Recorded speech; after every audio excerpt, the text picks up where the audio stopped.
आता तुमच्या बँकेतल्या खात्याला नॉमिनी म्हणून एकापेक्षा जास्त व्यक्तींची नावं लावता येणार। नुकत्याच बँकिंग कायद्यात सुधारणा झाल्या। या सुधारणांमुळे तुमच्या बँकेतील खाते, बचत खाते, चालू खाते, फिक्स्ड डिपॉझिट्सचे खाते आणि लॉकर या सर्वांना आता एकापेक्षा जास्त व्यक्तींचं नाव तुम्ही नॉमिनी म्हणून लावू शकता। याबद्दलच आज आपण सविस्तर बोलणार आहोत। नमस्कार। नुकत्याच बँकिंग कायद्यात सुधारणा करण्यात आल्या।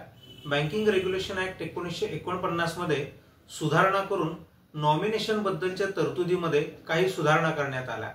आता या तरतुदीनुसार कोणताही खातेदारक त्याच्या खात्याला वारस म्हणून एकापेक्षा जास्त ते जास्तीत जास्त तो 4 व्यक्तींपर्यंत वारसांची नावे लावू शकतो।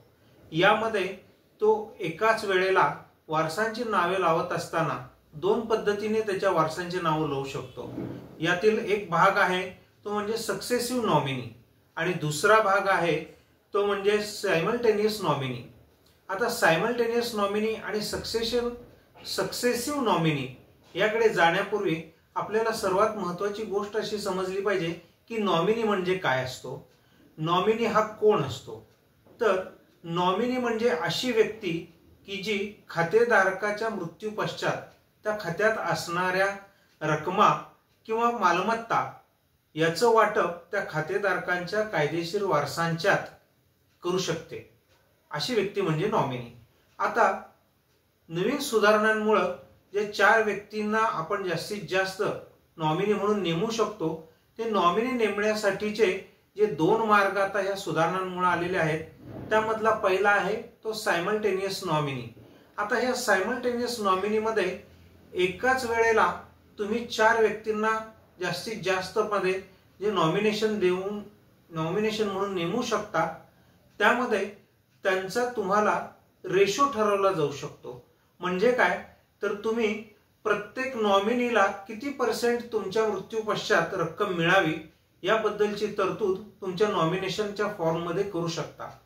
उदाहरणार्थ समजा X हा व्यक्ती आहे आणि त्याचे बँकेत खाते आहे आणि त्याच्या खात्यावर शिल्लक असणाऱ्या रकमा त्याच्या मृत्यू पश्चात त्याला नॉमिनीला द्याव्यात अशी त्याची इच्छा आहे।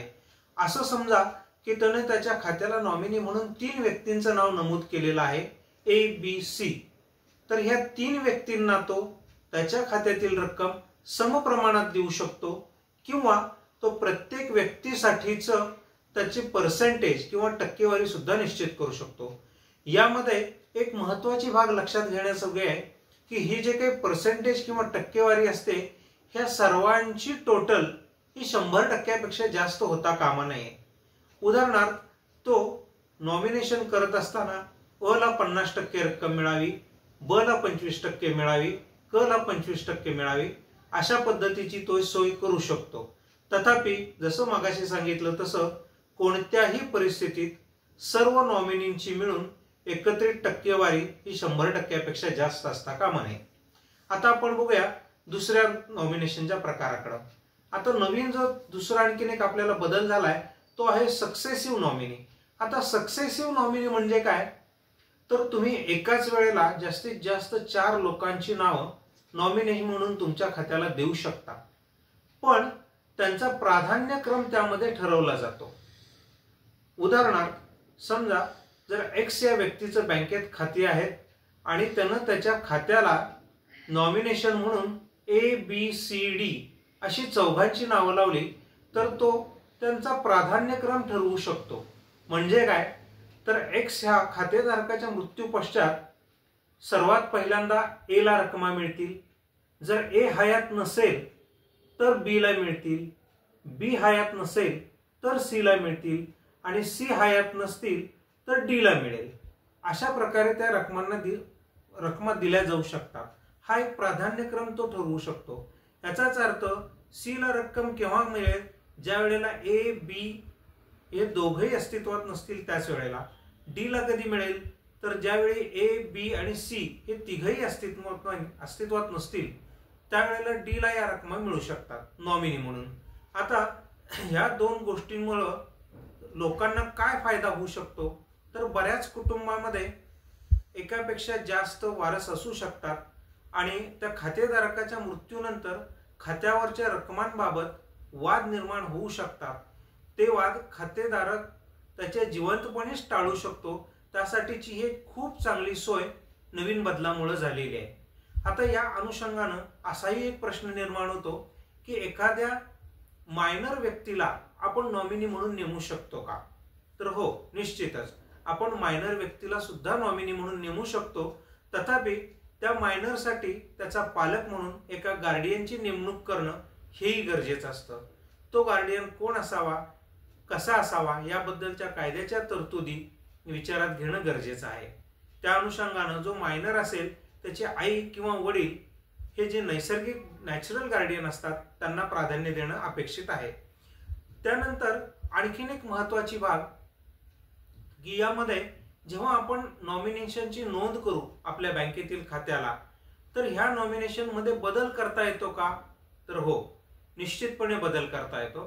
तुमचं नवीन नियमानुसार असणारं नॉमिनेशन सक्सेसिव्ह प्रकारातील असू देत किंवा सायमल्टेनियस प्रकारातील असू देत, तुम्ही त्यामध्ये बदल करू शकता. आणि असा बदल तुम्ही बँकेला स्वतंत्र अर्ज देऊन करणं अपेक्षित आहे. आणि त्यामध्ये सुद्धा परत ज्यावेळी तुम्ही हा बदल करायला जाल त्यावेळी असणारे जे काही प्रचलित कायदे असतील ते तुम्हाला सर्व लागू असतील.